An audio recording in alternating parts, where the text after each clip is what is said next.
Isn't this place just my old review room? That's weird. It's almost as if somebody was converting this into a guest room or something.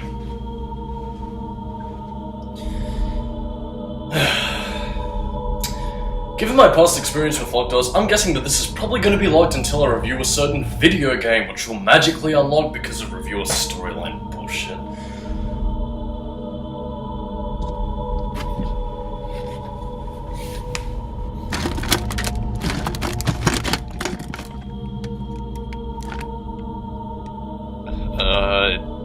Yes?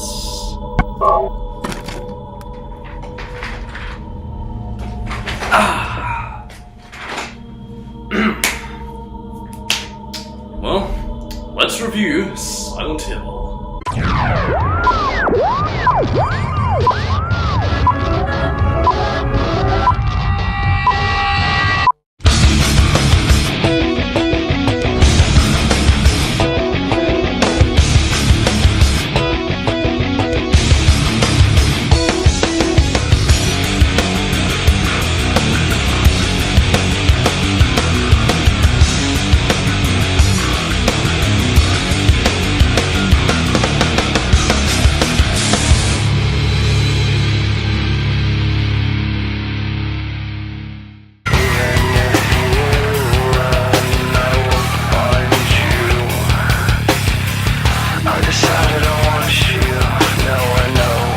If you've been a part of my channel since 2013, then I'm pretty sure you've probably seen this review coming, so I'm gonna cut to the point because I really can't keep quiet about this anymore.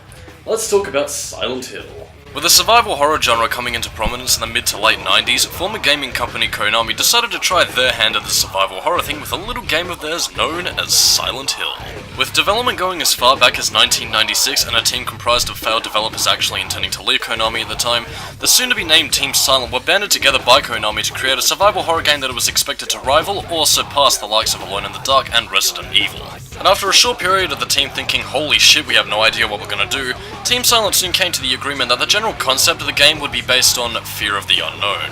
From there, the basic foundations of Silent Hill began to take off as they drew their inspiration from UFOs, occult practices, psychological horror B-movies such as Jacob's Ladder, as well as inspirations alongside Western literature like the works of Lewis Carroll and Sir Arthur Conan Doyle. Yes, to all weeaboos who say, yeah, Silent Hill is a Japanese thing to be good, you know what? Honestly, Silent Hill, whether you want to admit it or not, was heavily influenced by the works of Western culture. Something which is also quite clearly present in the game, as you can see several references in the form of visual homages like the red rum graffiti, which pays homage to The Shining, among various other little cues which, if you have enough pop cultural knowledge, you will be able to appreciate in some form or another. And on January 31st, 1999, Silent Hill was released to people claiming it to either be the scariest game ever made at the time, or just a shameless Resident Evil clone. Now, if you've been watching my channel for any significant amount of time, then you probably know that I'm a very big Sonic the Hedgehog fan, but aside from that series, Silent Hill is one that I hold very close to my heart, so if I end up gushing over this game with praise up the arse, then I do apologize, but, you know, it's a series that I love to death, so really, it's kind of to be expected. As far as my first experience with the series was, mine was back in 2003 when wandering around the local Video Easy I had near my place, and I found the cover of Silent Hill 3, which as you can see here, scared the ever-loving Aglophidus out of me. Seriously man, when I was a kid I always thought that Silent Hill was going to be a game about some ghost woman who takes the form of a teenager and goes around stalking the player in Silent Hill or whatever. But it wasn't until around the age of 11 to 12 years old that the image of Silent Hill 3's box art really caught my attention, so I decided to start from scratch and play Silent Hill 1 to find out what the series was all about. But for those of you who have only heard of Silent Hill because of the recent Konami/Silent Hills controversy, then allow me to make this review for those of you who've never played it before, so maybe I can give you some insight into whether or not this game will be for you. So jumping right into the plot and set in 1983, a lengthy intro sequence informs us that Harry Mason, a bumbling single father, and his daughter Cheryl, short black hair, just turned 7 last month, are going to Silent Hill on a vacation. Which I'm sure will have absolutely no complications or road incidents at all.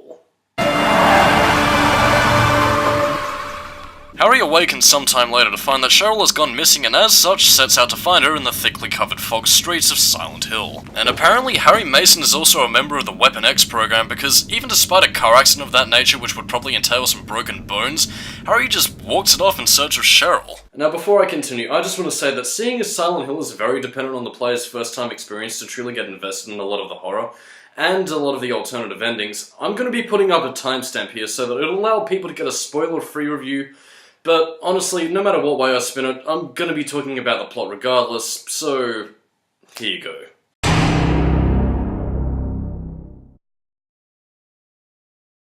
Anyway, after chasing Cheryl, short, black hair, just turned 7 last month, this is where things begin to get a little freaky and a tiny little spoon feed of a taste of what's to come in Silent Hill. Not only is the camera work here beautifully composed, but the slow degradation of a regular alleyway into a bloodstained industrial fence area, littered with rust and slicked with bloody corpses, all without jump scares, it gives off a very foreboding tone. And even when Harry finally gets a clue in his head that he should probably just get the hell out of there, from the darkness emerge the dreaded creatures known as the Grey Children.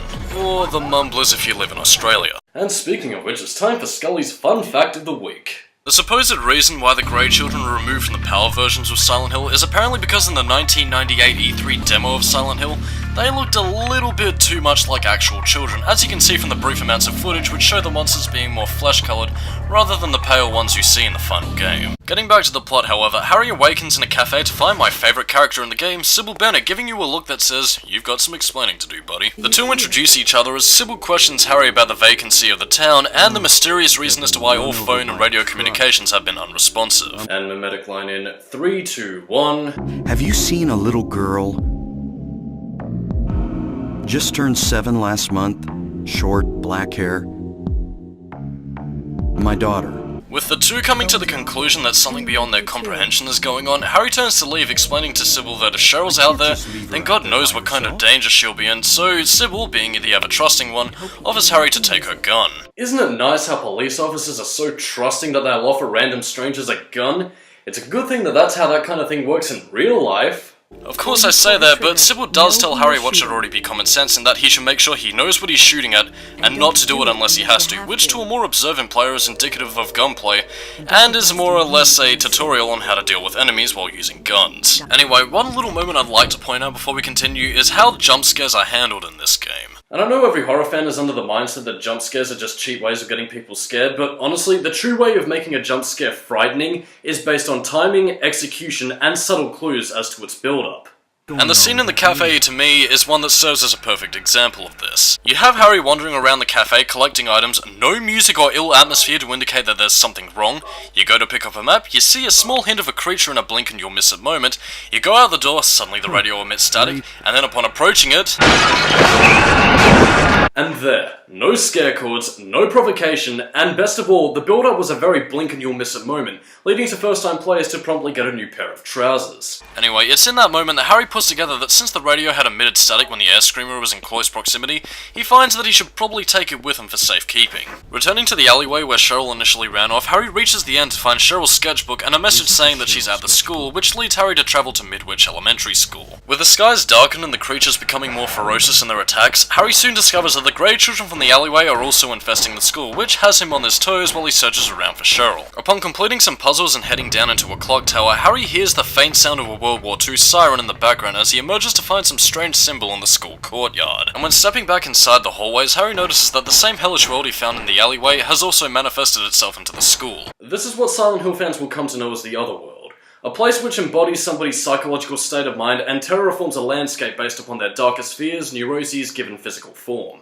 Ranging from locations to the monsters themselves, the power of the Otherworld, while being a place conjured up by the human mind, is also one that is very much real and can kill you if you're not careful. In any case, Harry, still on the search for Cheryl, finds himself down in the boiler room of the school where he comes across a burning body and a giant lizard creature called the Splithead. Upon defeating the creature, Harry finds a teen girl in the boiler room who soon fades from existence but leaves Harry to ponder about what the hell he just saw. That is until he hears the sound of bells ringing from the other side of town, which leads towards the Balkan Church. And man, do we meet one wacky bitch. I've been expecting you. It was foretold by gyromancy. And for those of you wondering, gyromancy is basically this.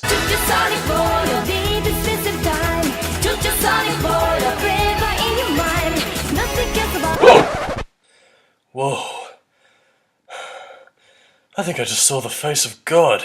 The woman we meet here is named Dahlia Gillespie, who, as you could probably tell considering that she practices gyromancy, flounders about with riddles of gospel and about the darkness, and pretty much tells Harry about the path of the hermit concealed by Flauros. Dahlia then hobbles away, presumably to cackle madly as she huddles over a cauldron of burning puppies, leaving Harry to his next destination, which of course is Alchemia Hospital, where he meets hospital director Dr. Michael Kaufman. Hold it!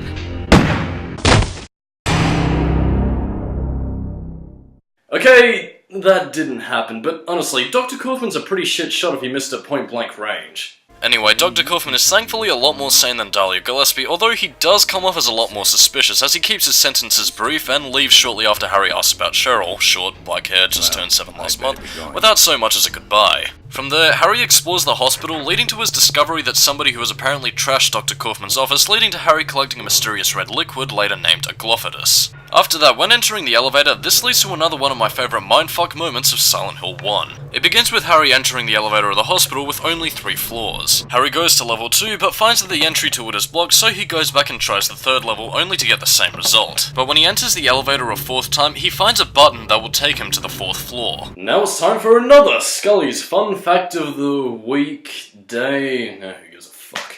In the Japanese language, one of the many ways you can pronounce the word and the number 4 is shi, which in Japanese is also a word meaning death. So yeah, with that in mind, I'm never going to be looking at the number 4 the same way again. Anyway, when Harry ascends to the 4th floor, he ends up finding himself in a dilapidated version of the hospital, which leads him to the staircase, which if it wasn't obvious enough already, it pretty much means that Harry has ended up in the other world again. As Harry traverses the Otherworld hospital, he comes across a videotape and discovers a secret room in the basement where he finds a lone hospital bed with an IV drip and a table with a photograph on it titled Alessa. When Harry finds a TV and a VCR player in one of the bloodied hospital rooms, he sees the result of what was going on here from what we can only assume to have been based around Alessa.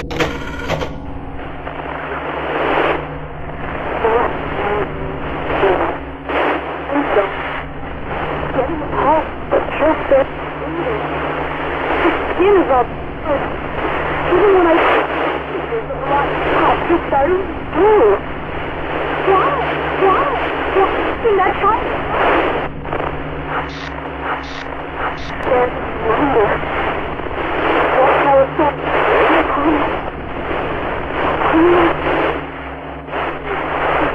Upon returning to the examination room where Harry met Dr. Kaufman, he also finds another survivor in the form of a nurse named Lisa Garland. Harry questions Lisa about the things he'd seen in the basement, only for Lisa to say that the staff were under strict orders to never enter the basement, and given everything that's happened recently, she'd been unconscious up until the point where Harry arrived. Which is shortly followed up with Harry clutching his head in pain, with the sounds of sirens in the distance causing Harry to black out and awaken in the quote-unquote normal world hospital room. It's then that Dahlia Gillespie makes her reappearance and finally tells us a little bit more about what's going on here, albeit still in a very floundering, gospel-like manner. Dahlia then explains that the entire town is being devoured by darkness, and that the symbol that Harry saw in the Otherworld schoolyard is the Mark of Samael, and that if it's completed, it'll be too late for anybody to stop what's happening to the town. With this in mind, Dahlia instructs Harry to make haste to the other church, and gives Harry the key to the Green Lion antique shop on the other side of town. Upon arrival, Harry uncovers a hole in the wall, and then meets up with Sybil again, and if that wasn't great enough, apparently she's also seen a sighting of Cheryl. The only problem, however, is that Cheryl, short black hair, just turned 7 last month,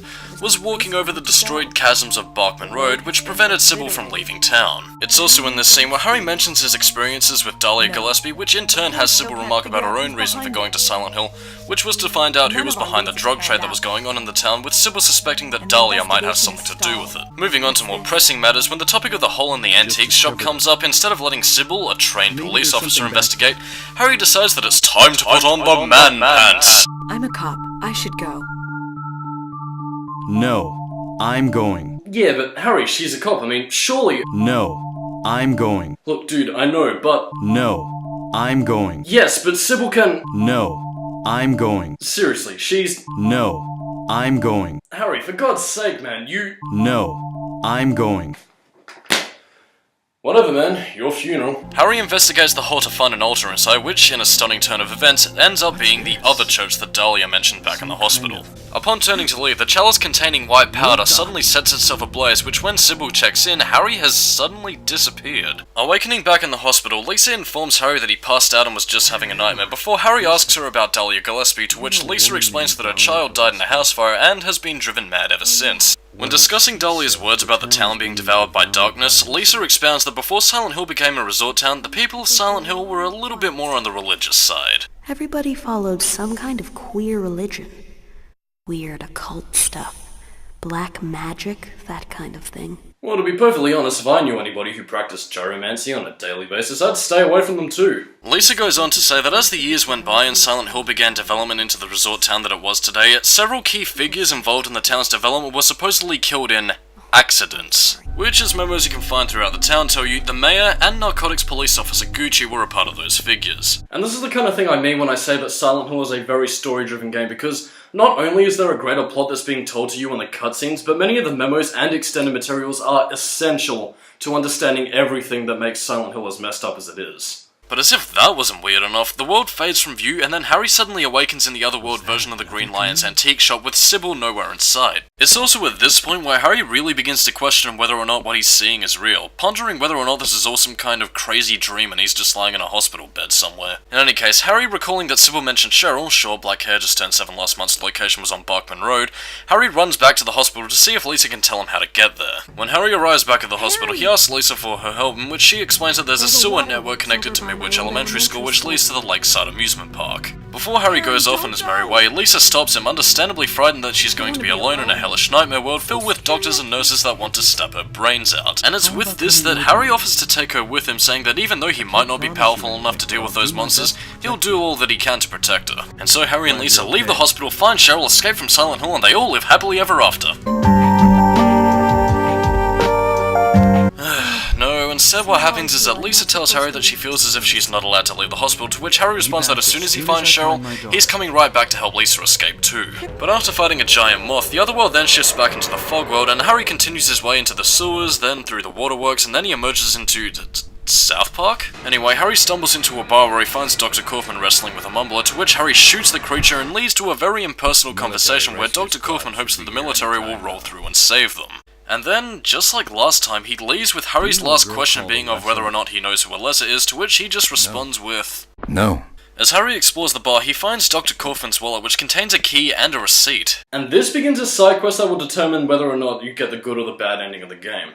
How this is affected, well, I'll explain as we go on. The receipt being for the Indian runner leads Harry to find a diary which talks of a man who came for a package which was left by a woman who was staying at a nearby motel, with the owner of the diary not wanting to be involved with them anymore, and also thinks of skipping town, but is too afraid to considering the kind of power they wield. If you can't tell what's going on, allow me to explain. Upon opening the safe, Harry finds drugs inside, which, if you couldn't already tell what this means, it pretty much means that the man in question that was mentioned in the diary is in fact Dr. Kaufman. What we learn here is that not only is Dr. Kaufman responsible for dealing the PTV and White Claudia drugs that had Sybil being sent to Silent Hill in the first place, but by extension, he's also responsible for the deaths of the mayor and Officer Gucci, among several other figures responsible in building a town. But among all of that, he also has ties with Dahlia Gillespie. Yeah, whenever I hear people talking about Silent Hill, one of the last things I ever hear mentioned is how significant an impact Dr. Kaufman had upon the events of the first game. As Harry travels to the motel, he also finds a motorcycle key which leads him to a garage where he finds said motorcycle, which unlocks the gas tank, and he also finds a vial of red liquid inside, similar to the one that he found in Dr. Kaufman's office back at the hospital.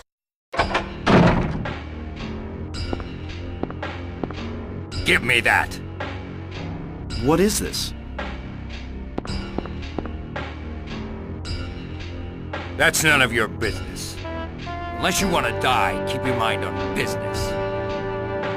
Got it? Given how defensive Dr. Kaufman is in this scene, it seems that what he was planning to do before all this had happened was skip town. But that doesn't quite explain his connection to Dahlia Gillespie, or how he denied knowing Alessa Gillespie despite being the director of the hospital she was in.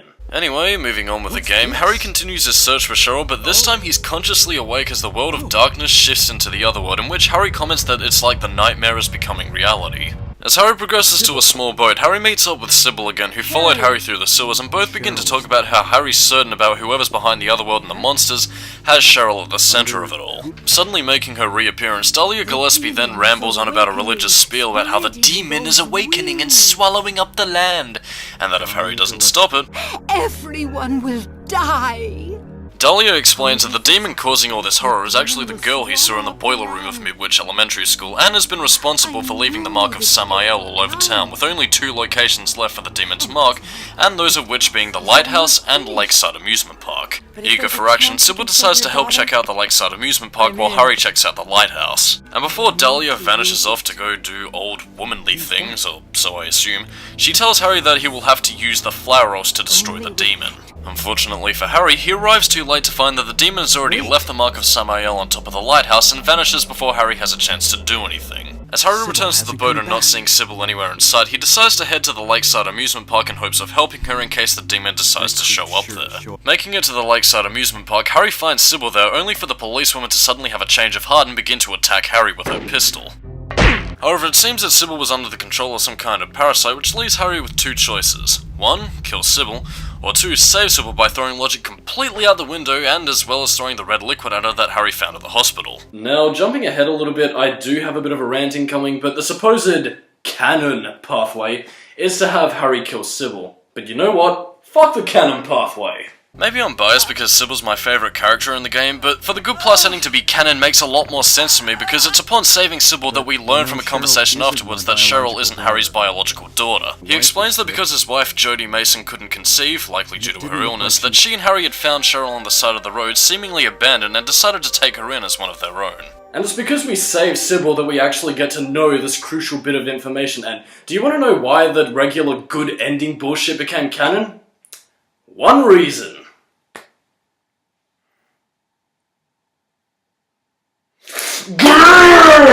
Because according to Officer Black Guy in Silent Hill Homecoming, Sybil apparently went to Silent Hill and was never seen again. Ooh. But as Silent Hill 3 would explain, I can only guess that she, like Harry, would go into hiding because, for the sake of context in this game, Sybil needs to survive so people know what the hell's going on. And it's also in this scene where Harry states that even though Cheryl isn't his biological daughter, he'll still risk life and limb to save her. And again, I feel like the regular good ending is a huge misstep, because with this pathway, it shows how selfless of a person Harry is, knowing that even though he's not blood related to Cheryl, it's reason enough for Harry to continue to fight against the monsters and demons in order to save Cheryl. Sometime later, Harry confronts the demon and asks her to let Cheryl go, which the demon clearly doesn't like, as demonstrated by her mastery of the Force. With seemingly no way to defeat her, a shining light in the darkness emerges as the Flowros illuminates and stuns the demon from any further movement.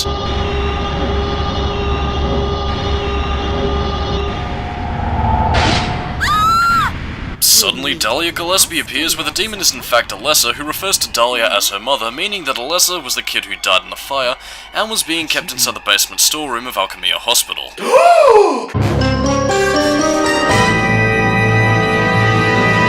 So it seems that Dahlia was the evil mastermind all along, and that she was just using Harry as a means of subduing Alessa, but before anything else can happen, the Flowros suddenly encapsulates the 3 and the world just fades to black. Harry then awakens in the hospital with a rather disturbing Lisa Garland towering over him.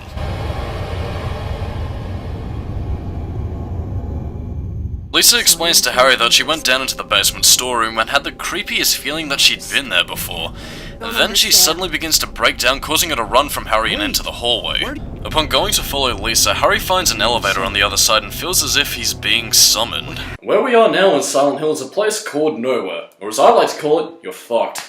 What Nowhere basically is, in layman's terms, is essentially a nightmarish combo of every area of a person's psychological trauma essentially having a nervous breakdown, resulting in the area layouts being all screwed up, alongside more powerful enemies, and to put it bluntly, it's around this part of the game which will inevitably result in you having to buy a new pair of pants. But in terms of anything else story-related in the other world, we just get occasional visions of Alessa's time being abused by Dahlia, as well as her general torment, which makes me want to quite literally leap inside the game and give her a big hug to say that everything's gonna be okay, even though it really isn't. Upon further exploration, Harry finds Lisa again, who tells Harry that she finally understands why she was the only one left alive, despite everybody else either being dead or turned into monsters. it's revealed that she's the same as them. And despite her pleas for Harry to stay with her, Harry, based on his previous experience with the nurses and doctors, is all, "Ugh, get away from me!" And so, with the illusion shattered, Lisa begins to bleed from every orifice, and Harry runs out of the room, leaving a crying Lisa to weep in sorrow as she loses what was left of her humanity. Lisa?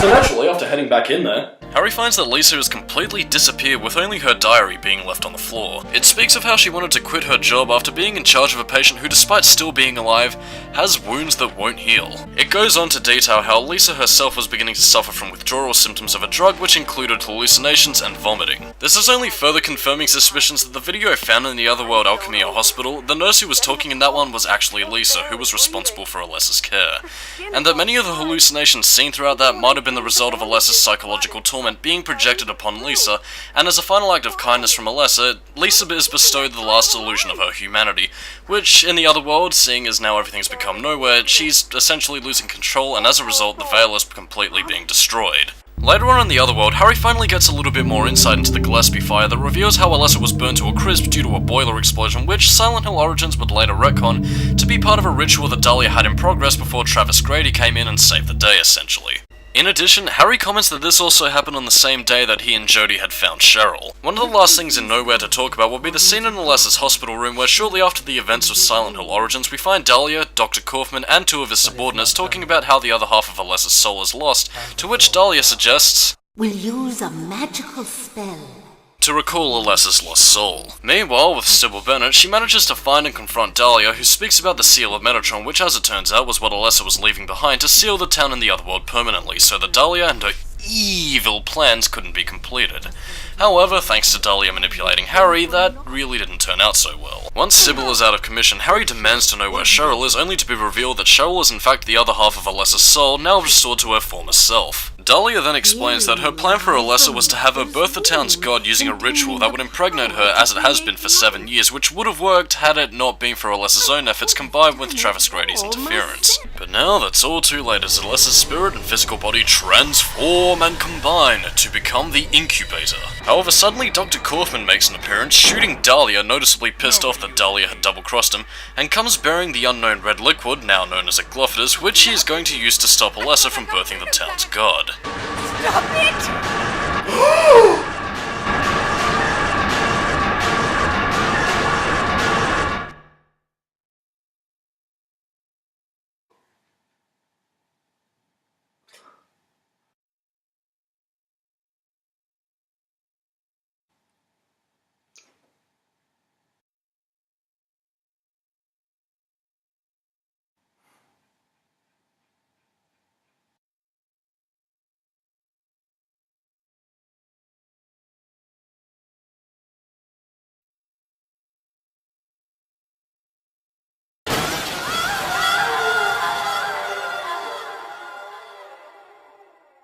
And so when Alessa transforms into the demonic incubus...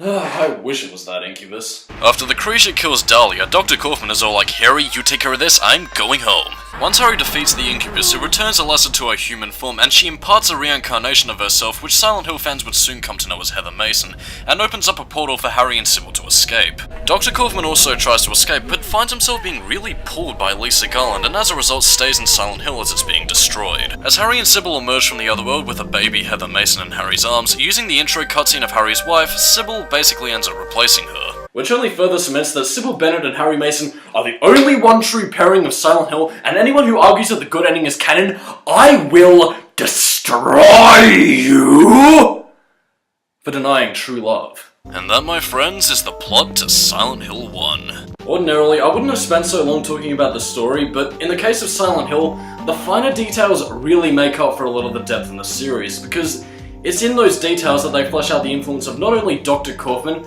but also how subtle a manipulator Dahlia was, alongside how the town was affected as a whole, which, combined with the vague story as how it is told to most people, a lot of people would really have to go on repeat playthroughs before they understand absolutely everything.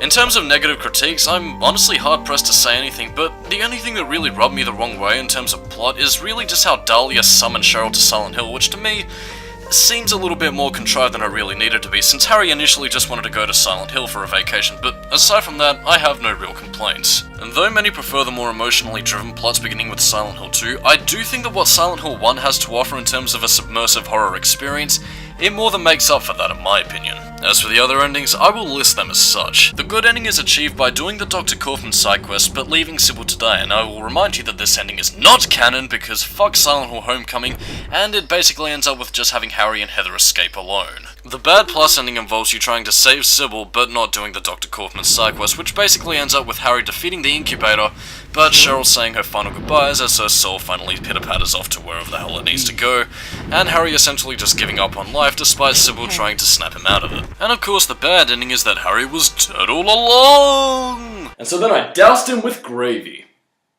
And for people who skip the entire story synopsis, you're not going to know what that means, except for the people who did stick with the story synopsis, in which case they're going to think that I just said that for no fucking reason. Anyway, in terms of gameplay, Silent Hill 1, much like many other survival horror games at the time, uses the dreaded tank controls as its way of movement, in which you can use the D-pad or analog stick to turn Harry in any direction you want and make him move by pressing forward on the left analog stick, to which then Harry will move in that said direction. And while many might find fault that tank controls aren't exactly easy to adjust to, in my experience, if you're looking to get into classic survival horror games, then I'd recommend starting with Silent Hill 1 because this is probably the most user-friendly experience you'll ever get in terms of tank controls. In terms of other controls, Harry can run by holding down the square button and interact with objects by pressing the X button, as well as accessing his map with a triangle button. When using weapons, Harry can prime the weapon by holding R2 and fire the weapon by pressing the X button. The guns in this game are limited to only the pistol, shotgun and rifle, with ammo being something you should conserve rather than going all out Ratchet and Clank on the asses of the creatures in Silent Hill. One critique I'll have to make, which is for better or for worse, would be how realistically the guns work, in the sense that depending upon the range, lighting and steadiness of the shot, Harry's accuracy will be determined upon the conditions of each of these three elements. For example, say you're fighting against a nurse who is only a few feet away, but Harry is firing rapidly, therefore your accuracy will go to complete shit and essentially you'll just be wasting ammo. Alternatively, if Harry is close by and steadily firing, the creature should go down with relative ease. And while some might criticize the fact that the gun combat is surprisingly realistic, you have to remember one thing. Harry isn't a trained police officer, or a member of Foxhound, or a member of STARS. He's just an average writer dude who, honestly, I think you can kind of give him some leeway for not being incredibly skilled in that area. As for melee weapons, they are a little bit more plentiful, with a kitchen knife, the good old trusty steel pipe, the axe, and of course the all-powerful Hammer of Justice! Melee combat, just like gun combat, is clunky in its own right, but also has two methods of attack. 2 quick strikes and 1 power strike depending upon how frantically you press the X button while holding R2. In terms of inventory management, Harry is a firm believer in hammer space and can hold as many items as he wants regardless of how much stuff he has or how implausible it is that he's carrying it. By pressing the select button, Harry will have access to his inventory where he can access items that will either restore his health, ammunition, or weapons that he can use in battle. Speaking of which, the healing items in this game come in the form of ampoules, medkits, and of course, health drinks. Because the one thing I think of when I've suffered a life-threatening injury is of course just to chug down an energy drink. And that's something I've always loved about video games from the 90s and 2000s, is that no matter how fatal an injury you get, it can be almost completely negated the moment you just chug down a Pepsi. So, true to our video game tradition, let us drink from the delicious recesses of Pepsi.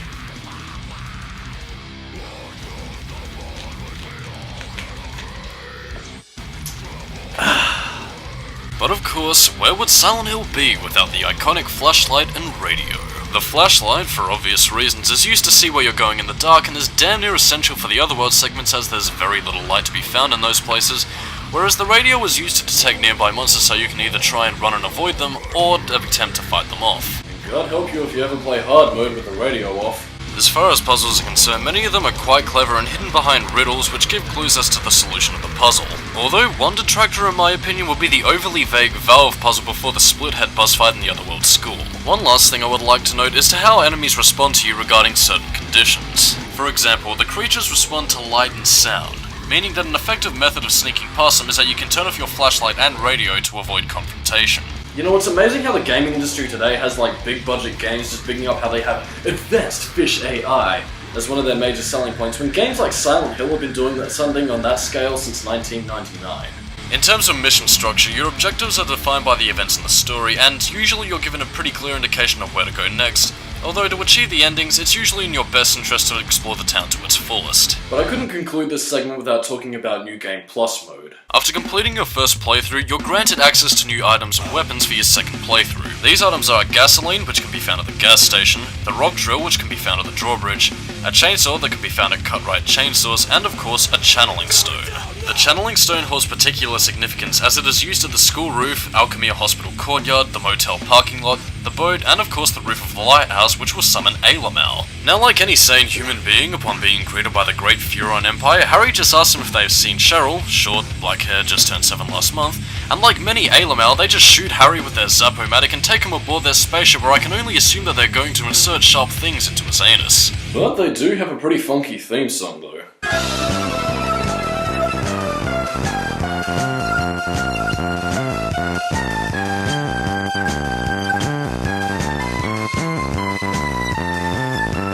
Over to the technical aspects, Silent Hill 1, graphically speaking, is about on par with Metal Gear Solid in terms of visuals, as both look fairly decent for PS1 standards. The CG cutscenes done by Takayoshi Sato look very nice, and when watching them, it always makes me pine for Silent Hill to be given the Resident Evil remake treatment, just to see these cutscenes brought to life within the gameplay.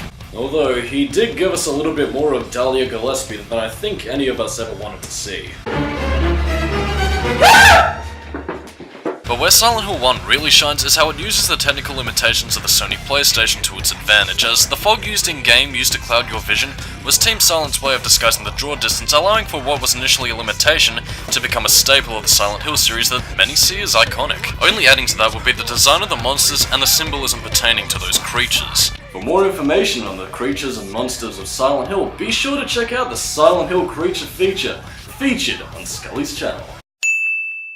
Another place where Silent Hill 1 shines is in its soundtrack by Akira Yamaoka, and if I may speak on my own behalf here, Silent Hill 1 has my favourite soundtrack in the entire series. And the reason why I hold Silent Hill 1's soundtrack over the fan-beloved Silent Hill 2's is because, no matter what, I always find myself being unsettled by tracks like My Heaven and Downtime, but also put in a state of calm with tracks like Infinite Tunnel, The Rest, and Killing Time. But not being limited to just a soundtrack, much of the sound design is also a point of praise, as even when there isn't any music, the silence combined with noises as simple as a deathly groan or a few ambient knocks against the wall is just enough to unsettle the player, and in my opinion, that is just genius. And all of this is done without having to resort to generic scare chords as a means of building up tension.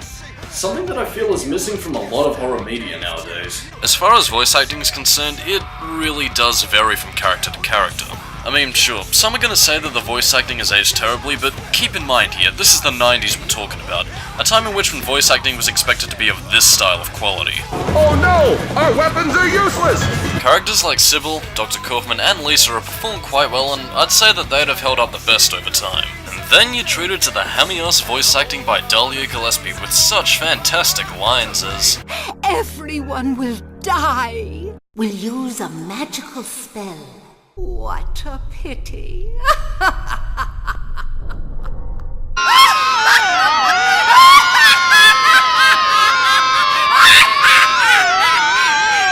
And then you just have the somewhat phoned-in performance of the elusive Michael G as Harry Mason. While to be entirely fair to him, he does give a decent delivery in some parts, but other times it just seems a little bit too dry. My daughter? Radio. What's going on with that radio? One last point I could bring up is how the technical aspects within themselves are also related to the story, in the sense that most of the information I reiterated in the story segment of this review, all of it is laid out for people who wish to uncover the whole story. Which in a way, I guess you could also put as a critique for poor storytelling, but in my opinion, I think it's a great way for people who already love the basic main plot told in the cutscenes to get a better insight into how everything came together without the narrative being overly intrusive. Overall, the technical aspects are what Silent Hill excels at, and for being the first game in the series, it was phenomenal that they managed to execute the visuals, music, and audio just so well. Now granted, I might sound like I'm gushing over a dated mess to most newcomers, but trust me, when you play this for yourself, you can't say that Team Silent didn't put any effort into creating an unsettling atmosphere with this game. So not keeping silent any longer, what are my final thoughts on Silent Hill? Well, obviously I love the game, but let's be a little bit more specific than that. Silent Hill is a game that, while not exactly reinventing the wheel like Resident Evil, it refined what Resident Evil had done and redefined the genre to be more than just jump scares and slasher-style horror, and turned it basically into a psychological headship with not only a well-done plot, but one that gets better the more you look into it. In terms of recommendations, one thing I will say is that Silent Hill won't exactly be for everyone. For some, I can imagine that many might find the plot a tad vague and convoluted, and if they aren't being sucked in by the atmosphere, then I can see some of the more impatient players just being disinterested by it. That, and if you're a gamer of modern times, then I can see some being more than a little apprehensive about having to go back to using tank controls. However, if you enjoy psychological horror, a deviously well-crafted plot, and are looking to get into some late 90s survival horror games, then I think Silent Hill might be your kind of game, and for those looking to get used to tank controls, I'll say right now that Silent Hill is probably the most user-friendly game that'll get you accustomed to them. So on that note, I am Skully, keep it new metal, and stay tuned next time for...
Fuck, do I really want to go down there?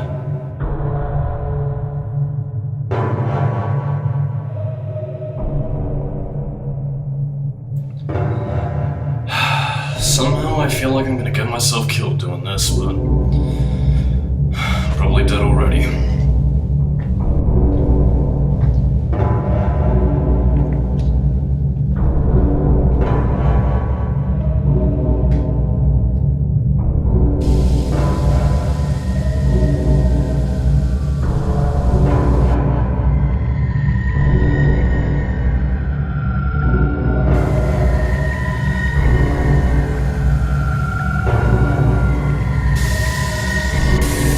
What the fuck is going on here?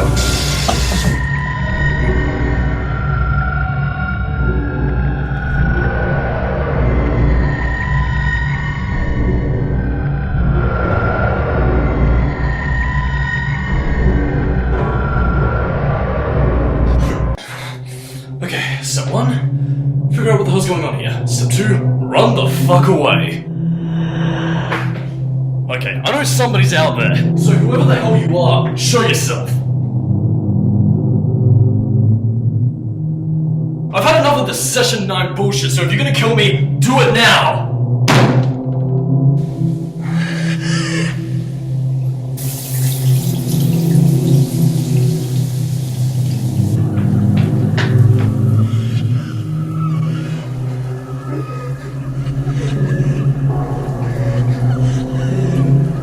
Hello? Is anybody in there?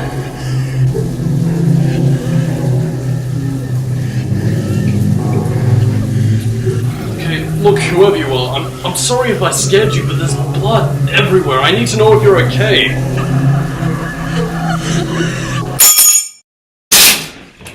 Oh my god.